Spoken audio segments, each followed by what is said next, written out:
Hello students, आज हम discuss करने वाले हैं क्लर्क की रिक्रूटमेंट की, जो कि आईबीपीएस के थ्रू कंडक्ट करवाया जाता है हर साल।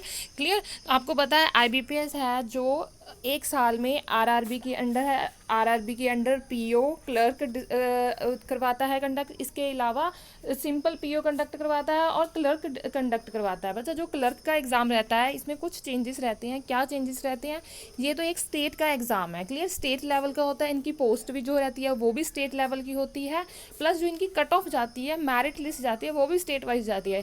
जैसे कि हम पंजाब से हैं तो जो पंजाब की मेरिट लिस्ट अलग जाएगी, अगर महाराष्ट्र से बिलोंग करते हैं महाराष्ट्र की अलग जाएगी, अगर एमपी से बिलोंग करते हैं तो उसकी अलग से जाएगी। क्लियर। तो ये क्या है? क्लैरिकल पोस्टें हैं। ठीक है जी। तो इसके बारे में सारा कुछ डिस्कस करते हैं। पहले इसमें कौन कौन से बैंक आएंगे। आपको पता है कि बैंक मर्ज हो चुके हैं, तो ये जो बैंक है, तो आपको अगर आपका एग्ज़ाम क्लियर होता है आपको इन किसी भी बैंक में से जॉब मिलेगी। क्लियर। तो आगे नेक्स्ट इनके डेट्स का हम ध्यान में रखते हैं। इनकी कौन डेट्स कब है फॉर्म भरने की। तो ऑनलाइन रजिस्ट्रेशन और मॉडिफिकेशन के लिए 2 सितंबर से 23 सितंबर तक आपने फॉर्म भरना है।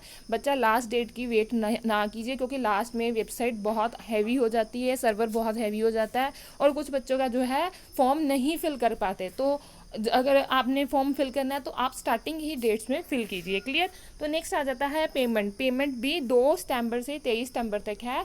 तो मैं आपको कहूँगी आप आज ही फॉर्म भर के और इसकी पेमेंट कर दीजिए। क्लियर। तो नेक्स्ट आ जाता है कि कॉल लेटर्स। कॉल लेटर्स कब आएंगे? 18 नवंबर को। और जो ऑनलाइन एग्ज़ाम होगा, प्री एग्ज़ाम होगा, वो दिसंबर में होगा। 5 दिसंबर, 12 दिसंबर एंड 13 दिसंबर। क्लियर। और जो रिज़ल्ट आएगा वो 31 दिसंबर को आ जाएगा। और जो नेक्स्ट मेन का एग्ज़ाम रहेगा उसके जो एडमिट कार्ड आएंगे वो 12 जनवरी 2021 में आएंगे। जो एग्ज़ाम होगा वो 24 जैन को होगा, 24 जनवरी 2021 में होगा। क्लियर। जो प्रोविजनल अलॉटमेंट रहेगी वही इनका अप्रैल वाला रहता है कि अप्रैल में ही ये प्रोविजनल अलॉटमेंट करवाएंगे। क्लियर। तो ये डेट्स को थोड़ा ध्यान में रखना है कि ये आपके पास अब बहुत कम टाइम है। अब आपने पूरी तैयारी करनी है, पूरी प्रैक्टिस करनी है, कहीं पे भी आपने कमी नहीं रखनी। ठीक है। तो नेक्स्ट थोड़ा और इसके बारे में जान लेते हैं। तो इसकी जो एज रहेगी, कौन कौन से एज के स्टूडेंट्स हैं इसको भर सकते हैं। मिनिमम 20 और मैक्सिमम 28, 20 से 28 तक के जो बच्चे हैं जनरल कैटेगरी में वो भर सकते हैं। बाकी जो SC ST है उनको 5 साल की, अदर बैकवर्ड क्लासेस को 3 साल का, डिसेबिलिटी वाले को 10 साल की जो है रिलैक्सेशन मिलेगी और सो ऑन। क्लियर। जो window, divorced, clear, 2 ex service man, इनका सबका जिनको एज में छूट मिलेगी। क्लियर। तो अब जान लेते हैं कि एजुकेशन क्वालिफिकेशन, क्या एजुकेशन क्वालिफिकेशन होनी चाहिए। तो इसके लिए हमें ग्रेजुएशन और डिग्री ग्रेजुएशन चाहिए कम से कम। क्लियर। तो प्लस कंप्यूटर नॉलेज चाहिए। Operating and working knowledge is computer system is mandatory. Clear. तो आपको कंप्यूटर नॉलेज चाहिए। प्लस मैंने आपको बोला ये स्टेट का एग्ज़ाम है, तो आपको ऑफिशियल लैंग्वेज, जो स्टेट की ऑफिशियल लैंग्वेज है, अगर आप महाराष्ट्र तो आपको मराठी आनी चाहिए, अगर आप MP से तो आपको हिंदी आनी चाहिए, अगर आप पंजाब से तो आपको पंजाबी आनी चाहिए। तो आपको अपनी ऑफिशियल लैंग्वेज आनी चाहिए बच्चा, नहीं तो ये इंटरव्यू में आपको डिसमिस।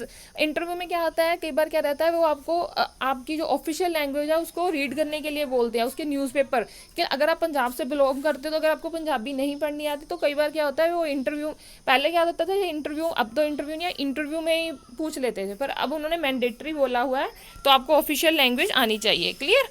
तो नेक्स्ट आता है क्या, अब जो रहता है कि जो जिनका फाइनल ईयर का रिजल्ट लेट हो गया कोविड-19 के कारण, उनको क्या रिलैक्सेशन मिली है। All the education qualification mention should be from university institute board, government of India, regulatory board. Final result should have been be declare on before 23 September. 23 सितंबर से पहले पहले जिन बच्चों का रिजल्ट आएगा वही ये फॉर्म भर सकते हैं। कम से कम रिजल्ट हाथ में होना चाहिए, मार्कशीट का कोई दिक्कत नहीं है, वो तो डॉक्यूमेंट वेरिफिकेशन में ही चेक होती है। तो आपका रिजल्ट कम से कम 23 सितंबर से पहले आना चाहिए। क्लियर। तो नेक्स्ट डिस्कस करते हैं।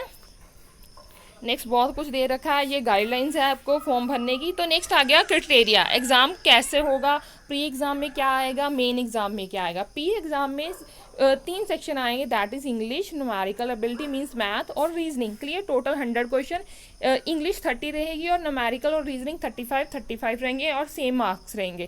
और इनके लिए भी आपको अलग अलग टाइम मिलेगा, मीन्स आपको इंग्लिश 20 मिनट में ही ख़त्म करनी होगी और न्यूमेरिक भी और रीजनिंग भी आपको अलग अलग टाइम मिलेगा। ऐसे नहीं है कि मैंने पहले इंग्लिश उठा ली, फिर मैंने मैथ्स उठा लिया, फिर मैं वापस फिर इंग्लिश पे आ गया। नहीं बच्चा, आपको अलग अलग ही टाइम अलॉट किया गया है।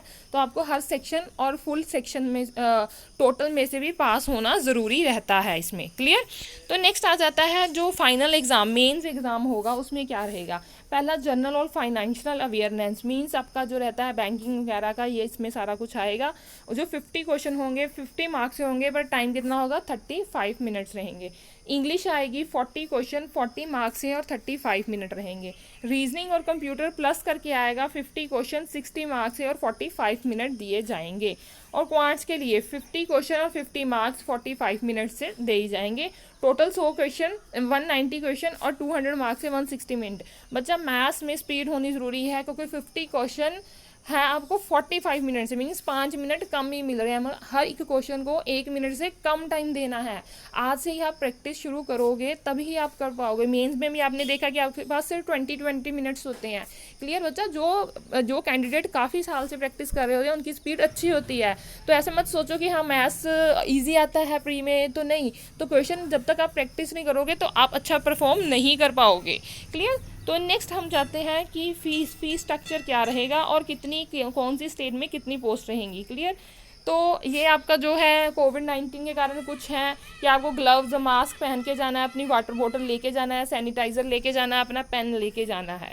क्लियर, ये आपको ध्यान रखना है इस बात का। तो जो फीस स्ट्रक्चर रहेगा, जो फीस स्ट्रक्चर है SC ST और PWBD एक्स जो एक्स सर्विस कैंडिडेट है उनकी 175 रहेगी।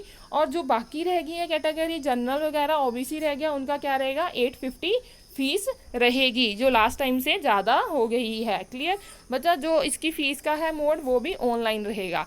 और बच्चे जो अब बात करें हैं हर स्टेट की पोस्ट की, बच्चे पोस्ट पिछली बार से बहुत ज़्यादा कम रह गई हैं, सिर्फ 20-30% ही रह गई हैं।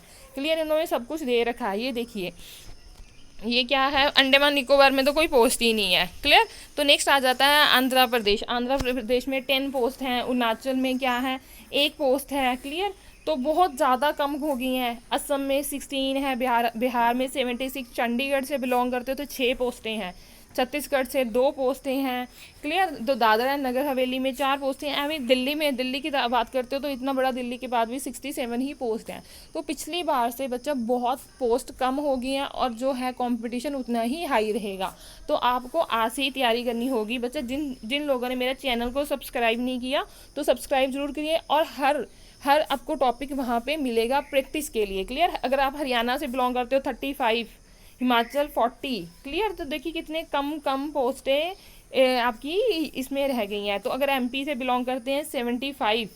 क्लियर। तो ये देखिए आप सारी जो पोस्टों का ब्यौरा दे रखा है, मेरे को नहीं लगता बहुत कम है। 136 किस में है, पंजाब में 136 है। अगर आप पंजाब से बिलोंग करते हो तो उसमें 136 हैं, वो भी कैटेगराइज है। अगर UR है तो 58 रहेगा, EWS में 12 रहेंगी, OBC में 28 रहेंगी। क्लियर। तो बच्चा ये सारा कुछ इसका ब्यौरा रहेगा। क्लियर। तो ये इसकी पूरी इन्फॉर्मेशन थी। इसके अलावा आपको कोई भी इन्फॉर्मेशन चाहिए तो आप कमेंट सेक्शन में डिस्कस कर सकते हैं। और जिन्होंने मेरा चैनल सब्सक्राइब नहीं किया मस्ट सब्सक्राइब। और अगर ये वाली इन्फॉर्मेशन आप अपने फ्रेंड्स के साथ भी ज़रूर शेयर कीजिए। क्लियर। आज के लिए इतना ही। Thank you.